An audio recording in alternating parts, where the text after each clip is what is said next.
dans la brume, et malgré la pluie fine et blanche qui rayait l'air comme un réseau de fils d'araignées, rien de ce qui se passait autour d'eux ne leur échappait. Le soleil se couchait à sa droite, mais entre eux s'étalait l'église, conciliante, avec son Christ nu, au flanc percé d'un trou où les moineaux nichaient, avec le sein recouvert d'araignées qui fournissait de fil de la déesse toute la paroisse. Enral et Alexandra entrèrent dans le temple.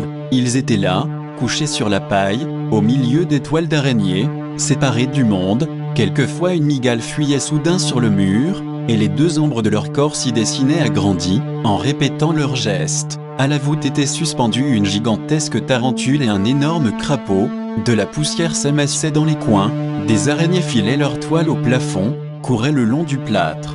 Des toiles d'araignées pendaient comme des haillons aux chaînettes des urnes, et de la poussière couvrait les bouquets à rubans de satin, et les crucifix. L'humidité crevassait les murs de ce caveau, on marchait sur un genre de fumier ignoble, fait de boue et de débris. La poussière couvrait tous les objets, un jour bas et lugubre entrait par les vitres noires de crasse. La dalle sculptée qui recouvrait le sépulcre se souleva lentement, et, par l'entrebâillement du tombeau, ils virent sortir une veuve noire de la taille d'un barbet, avec un poil long de 20 cm, des pattes longues d'1 mètre, laquelle se mit incontinent, sans hésitation, sans chercher un chemin qu'on voyait lui être familier, à gravir le pilier, à courir sur sa corniche, à descendre le long de la corde, et, arrivé là, à boire l'huile de la lampe, qui s'éteignit. Puis l'araignée descendit sur la jupe peluchée d'Alexandra, qui poussa une vocifération de frayeur. Telle qu'elle lui apparut, elle présentait l'aspect d'une sorte de ségère métallique,